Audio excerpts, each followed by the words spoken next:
Dear friends, welcome to P and sports. तो finally UGC NET 2024 का जो notification था, जहां पे फॉर्म भरने की डेट्स और तमाम तरह की जितनी भी डिटेल्स होती हैं एप्लीकेशन फॉर्म से रिलेटेड, वो नेट 2024 से रिलेटेड नोटिफिकेशन डिक्लेयर कर दिया गया है। और पिछले अपडेट में जो कि एक बड़ा चौंकाने वाला एक फ़ैसला था कि यूजीसी ने अब नेट को ही एक तरह से पात्रता परीक्षा माना है पीएचडी के लिए भी, यानी कि पीएचडी के लिए जब आप एडमिशन लेने जाएंगे तो यूजीसी नेट अगर आपने क्वालिफाई किया है तो एक कैटेगरी ऐसी बनाई गई है, कैटेगरी 3, जहाँ पर रह के आप पीएचडी के लिए भी एडमिशन के लिए एलिजिबल रहेंगे और डायरेक्टली आप जो है वहाँ पे इंटरव्यू दे पाएंगे। तो फिलहाल अभी इस नोटिफिकेशन में भी कुछ बदलाव हैं, उनको लेके हम बात कर लेते हैं।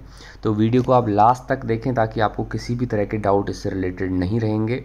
इस नोटिफिकेशन को अगर हम देखेंगे तो बहुत सारा डिटेल्ड नोटिफिकेशन है, लेकिन मैं आपको कम शब्दों में और कम समय में जो है वो जितनी भी फ्रूटफुल इन्फॉर्मेशन्स हो सकती हैं वो देने की कोशिश करूँगा।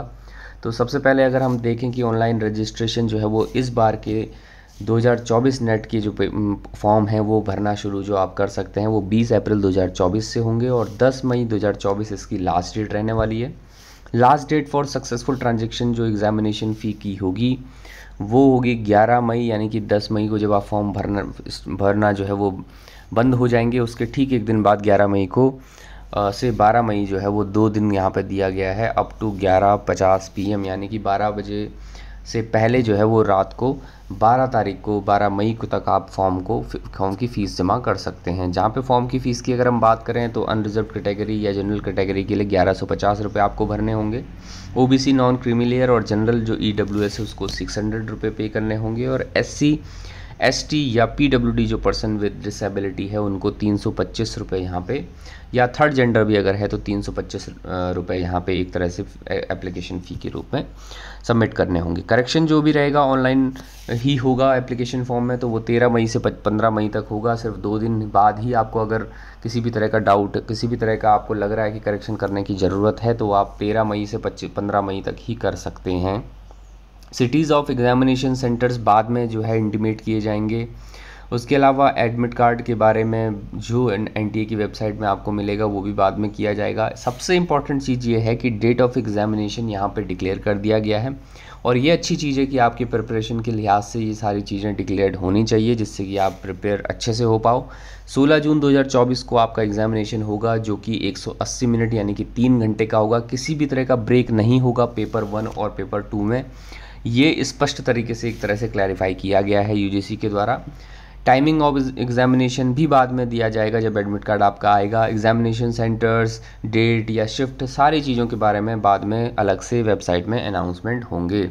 तो वेबसाइट आपको पता है nta.ac.in पे जाके आप, या फिर ugcnet.nta.ac.in पर जाके आप इस फॉर्म को भर सकते हैं। अब जो ज़रूरी जो बदलाव इस बार के यूजीसी नेट में आपको देखने को मिलेंगे, जो कि लास्ट वीडियो में भी मैंने आपको बताने की कोशिश की थी, फिर से एक बार अगर हम देखें तो कैटेगरी 3 यहाँ पे बनाई गई है, 1, 2 और 3, जहाँ पे एलिजिबिलिटी को अलग अलग तरीके से अलग अलग मैनर में एक तरह से डिस्क्राइब किया गया है। और पहला जो कैटेगरी है वो कि जो पहले भी होती थी, पहले 2 ही कैटेगरी होती थी, या फिर जेआरएफ आपका होता था और अपॉइंटमेंट एज असिस्टेंट प्रोफेसर के लिए आप एलिजिबल होते थे।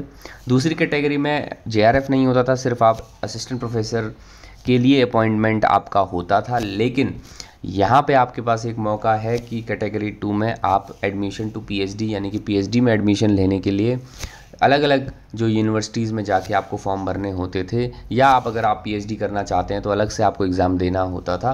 तो उसके लिए आप यहाँ पे आपको एक तरह से राहत दी गई है यूजीसी के द्वारा, जहाँ पे अपॉइंटमेंट के साथ साथ आपको पीएचडी में एडमिशन के लिए पात्र माना जाएगा। और कैटेगरी 3 सिर्फ वही जो है एक तरह से कैटेगरी है जहाँ पे पीएचडी के एडमिशन के लिए ही वो जो रिज़ल्ट आपका आया है उसको कंसीडर किया जाएगा। तो फिलहाल अगर हम देखें तो जेआरएफ तो आपको पता ही है, पहले से जो है 2 साल के अंदर पीएचडी उनको करनी होती थी, जहाँ पे उनका रिज़ल्ट जो है वो डिक्लेयर होता था।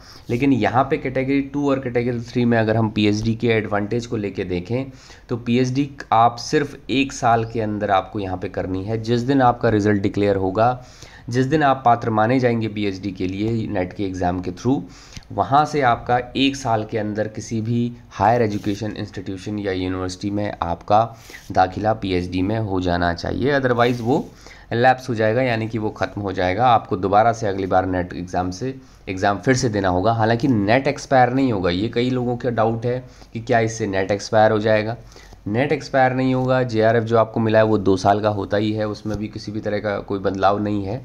सिर्फ बदलाव ये है कि PhD के लिए अगर आप इस एग्ज़ाम के तहत आपने वो पास किया है, PhD के लिए आप पात्र बने हो, तो उसको आपको 1 साल के अंदर ही वहाँ पे अपनी PhD जो है वो कर लेनी है। तो ये तीनों कैटेगरी के बारे में बात थी। ये आप बिल्कुल अच्छे से समझ जाइए, इसमें कोई भी किसी भी तरह का जो है वो प्रॉब्लम, यहाँ पे किसी भी तरह का डाउट आपको नहीं होना चाहिए। अब पैटर्न ऑफ एग्जामिनेशन के बारे में बात करने से पहले जो एक और बड़ा बदलाव आपको यहाँ पे देखने को मिलेगा वो है mode of examination. Her bar mode of examination होता था कंप्यूटर बेस्ड सिस्टम, जो हम कहते हैं कंप्यूटर बेस्ड, जो एक तरह से लगातार जो है एग्ज़ाम्स कराए जा रहे थे, जहाँ पे कंप्यूटर पे आप ऑनलाइन, एक तरह से ऑनलाइन तो नहीं कहेंगे उसे, लेकिन कंप्यूटर बेस्ड जो है वो टेस्ट वहाँ पे CBT टेस्ट कराए जाते थे। लेकिन इस बार UGC नेट 2024 में आपको ये बदलाव देखने को मिलेगा कि OMR में ही, यानी कि मैनुअल तरीके से OMR बेस्ड मोड से ही जो है इस बार UGC नेट की परीक्षा कराई जानी है। तो इसमें भी कोई प्रॉब्लम नहीं है।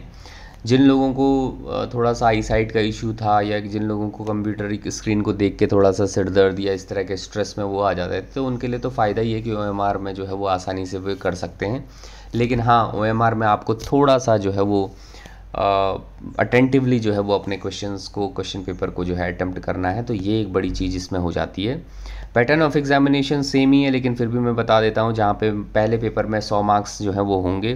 100 मार्क्स का पहला पेपर होगा, जहाँ पे नंबर ऑफ़ क्वेश्चंस 50 होंगे, यानी कि एक क्वेश्चन 2 मार्क्स का होगा, जिसमें रिसर्च एप्टीट्यूड से रिलेटेड क्वेश्चंस होंगे, टीचिंग से रिलेटेड क्वेश्चंस होंगे, रीजनिंग होगी, और रीडिंग कॉम्प्रिहेंसिव होगा, डाइवर्जेंट थिंकिंग और जनरल अवेयरनेस, ये सारी चीज़ें जो होने वाली हैं।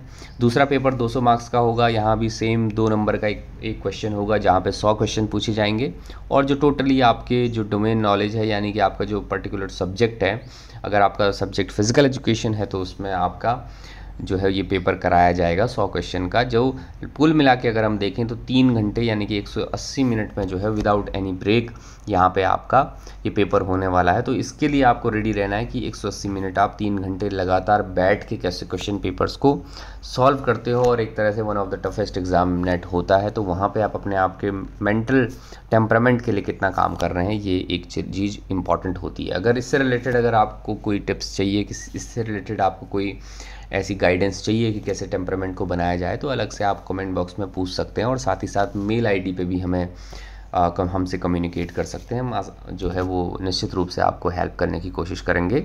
Subject and syllabus of the test आपको वेबसाइट पे पूरा मिलने वाला है। मीडियम तो है, इंग्लिश और हिंदी होते ही हैं, तो इसमें कोई इशू नहीं है। और मार्किंग स्कीम भी बेसिकली नेगेटिव मार्किंग नहीं होती है, ये आपको क्लियरली समझ लेना है। तो कोई इशू यहाँ पे नहीं होने वाला है। तो यही बड़ी चीज़ें थी जो कि इस बार के नेट एग्ज़ाम को लेके बेसिकली जो बड़े बदलाव किए जाने वाले थे, तो ये सारी चीज़ें मुझे आपसे शेयर करनी। हाँ, इसमें एक और चीज़, एज लिमिट के बारे में अगर हम देखें तो कई लोगों का ये डाउट होता है कि एज लिमिट भी क्या इसमें होती है। तो JRF के लिए सिर्फ आपके लिए एज लिमिट होगी, जहाँ पे 30 ईयर्स से ऊपर आपका नहीं होना चाहिए। लेकिन अगर आप असिस्टेंट प्रोफेसर के लिए ही आपने एलिजिबल हो, यानी कि आप JRF बेसिकली PhD के हम कहते हैं, जहाँ पे हमको UGC एक तरह से फ़ंड भी हमें देता है, एक तरह का स्टाइपेंड देता है। तो वहाँ पे स्कॉलरशिप अगर नहीं आपको चाहिए, PhD आपने ऑलरेडी की हुई है, या आप सिर्फ नेट के लिए जा रहे हैं, तो आप बिल्कुल किसी भी अपर एज लिमिट वहाँ पे नहीं है, तो आप अप्लाई कर सकते हैं। और PhD के लिए भी बेसिकली आप अगर करना चाह रहे हैं नेट एग्ज़ाम का यूज़, तो उसको भी आप बिना किसी एज लिमिट के अप्लाई कर सकते हैं। इसी नोटिफिकेशन में आपको रिजर्वेशन से रिलेटेड चीज़ें भी मिल जाएंगी, तो वो भी आप यहाँ पे आराम से देख के पढ़ सकते हैं कि किस किस जो है कास्ट को कितना रिजर्वेशन यहाँ पे दिया गया है।